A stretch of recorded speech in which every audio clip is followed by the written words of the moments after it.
proposal, and then when I'm playing up here, I don't feel disconnected from it anymore. So then as an artist, I'm inclined to give it my all and feel inspired and feel natural and feel comfortable.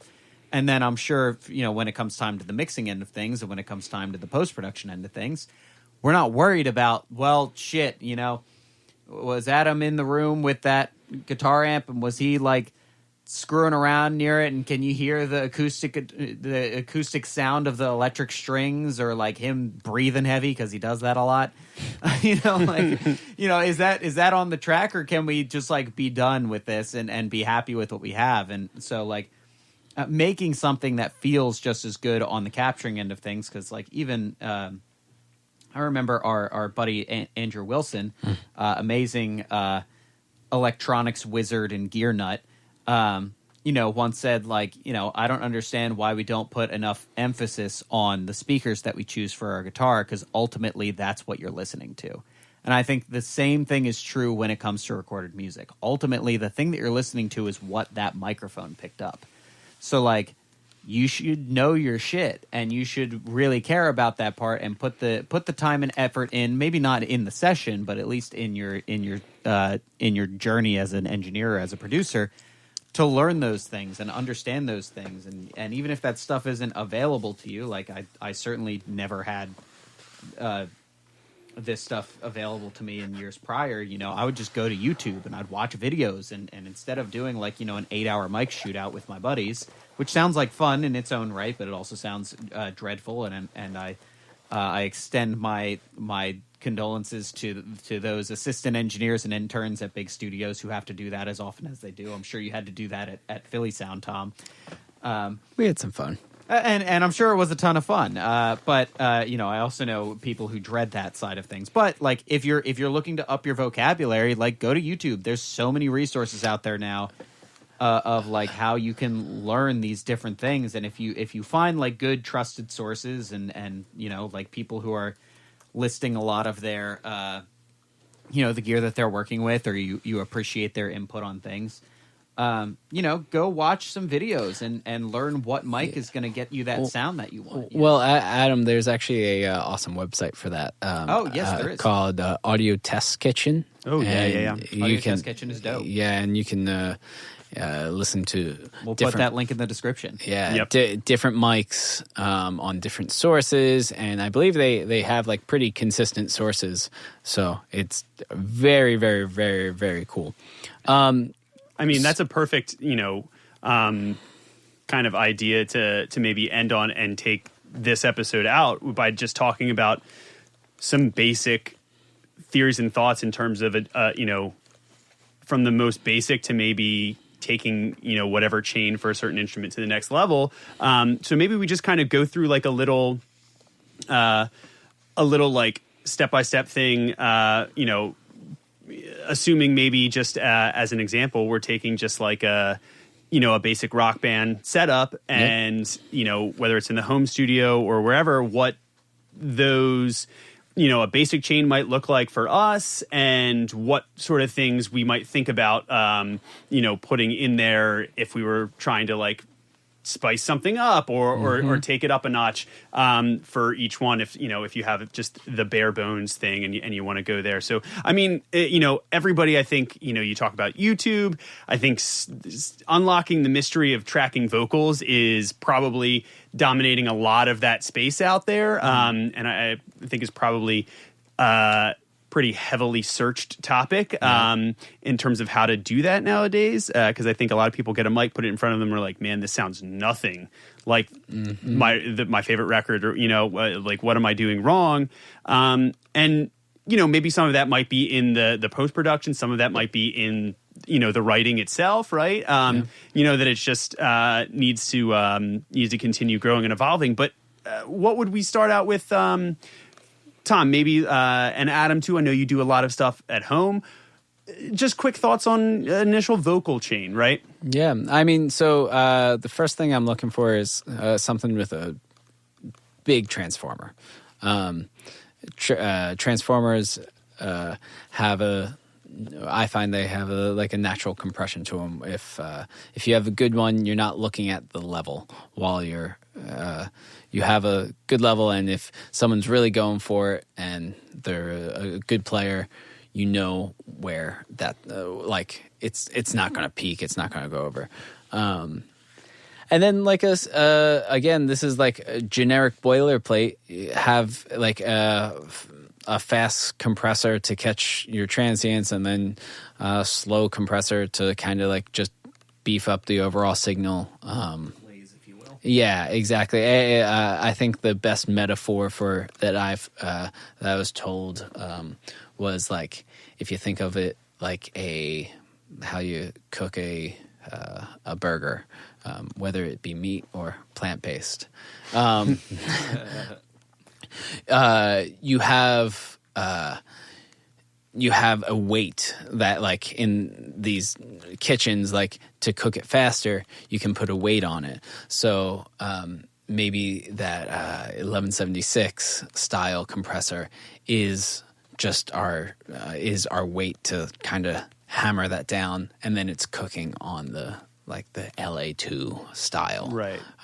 Right. And something as simple as maybe just like the, what do they call it? Like you're just like basic, like Dr. Pepper settings, right? Yeah. And on the 76 kind of thing. Yeah. And that's a case. That's a great point. But that's point. maybe a little bit more granular, and you can experiment with that in terms of like settings, because that's the next step down the line. Mm-hmm. But again, I think you're right. Some way of controlling transients, right? Mm-hmm. Obviously we talked about mic choice, finding a good mic that fits your voice, and that might not be the first one you pick out, right? Yeah.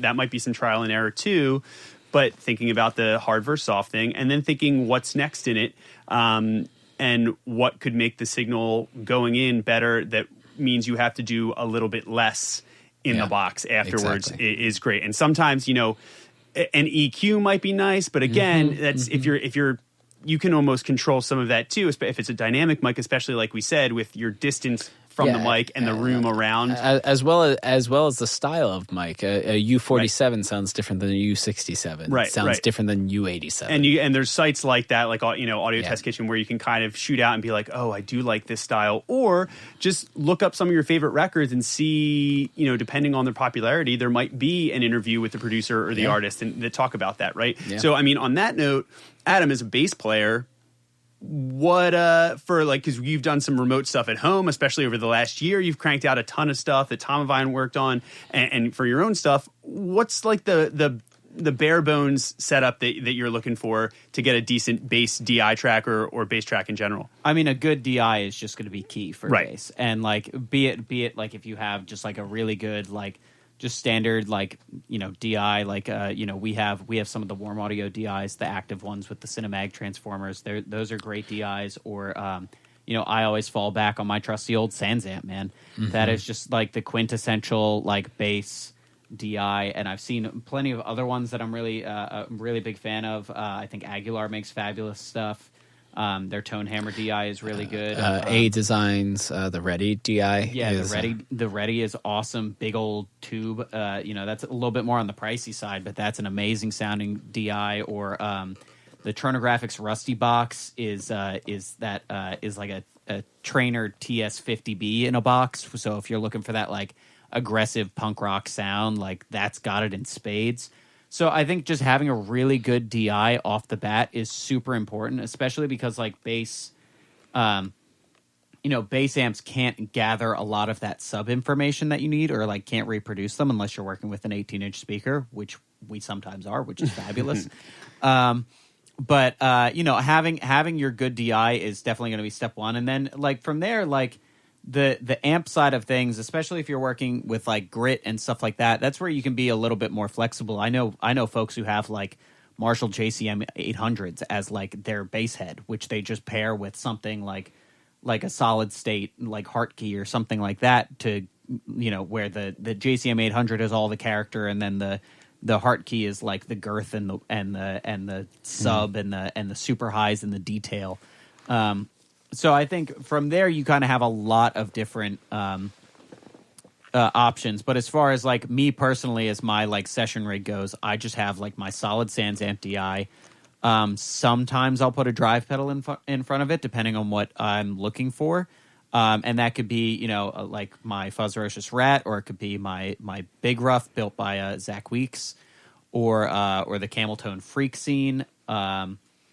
Or if I want that blur sound, I'm pulling out my fucking my Marshall Shredmaster. Yeah, you are. Because that pedal is so underrated. And then, like for me too, just as a disciple of Jaco Pastorius and the '80s as a whole, I like to have a good chorus pedal on deck as well. Like I have my Boss CE2 that I love. I have an Ibanez C9.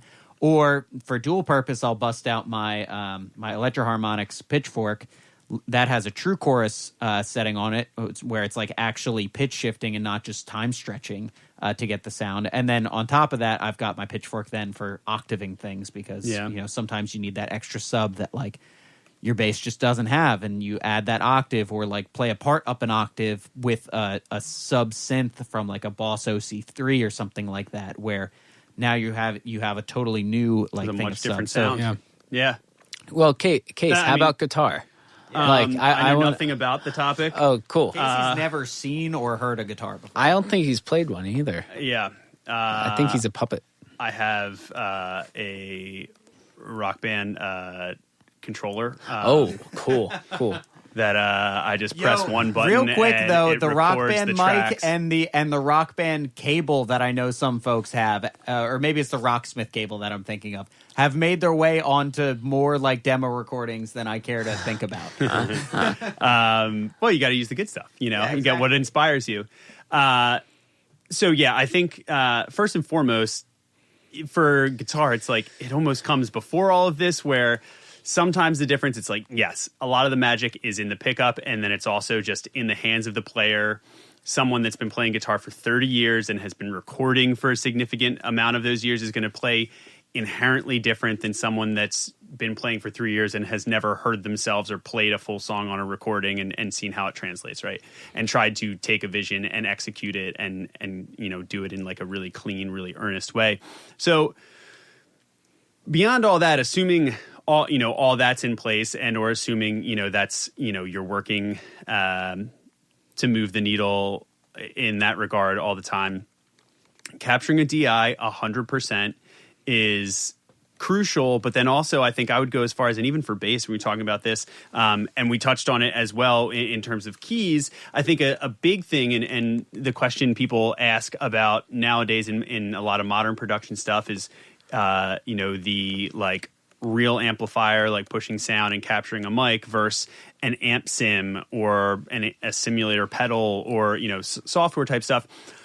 I would say that I don't necessarily rely on those as the foundation for my productions, but they do what we talked about being so important, which is inform what your take and what the way you're playing is gonna sound like when it's reamped, right? So it lets you know, just like if you put on, it's not my Jubilee, but if I put on a similar sounding 800 style with a 57, 181 combo, right? In the box, at least when I'm playing, I can see where it's going to start to sit in the mix. I can see what it's going to start to do, and it can inform decisions and be like, you know what?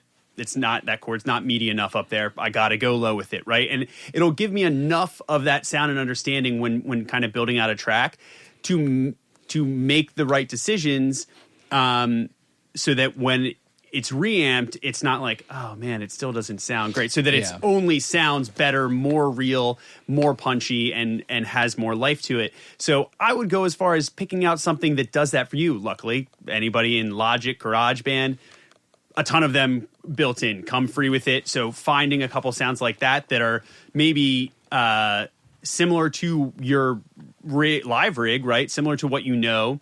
So if you do end up reamping it or taking it or sending it off to a studio, you can say, hey, I see on the list of gear you have this and this. Can you reamp it to sound like that, right? And usually that gets me pretty far and helps me out outside of just the clean DI stuff. Obviously, pedals, like I mentioned, are super important to how I track and how I write, and in the studio, what sparks thinking about something differently. You know, kind of like Adam, what you mentioned, I like to have something on the ready in terms of a time-based effect, something on the ready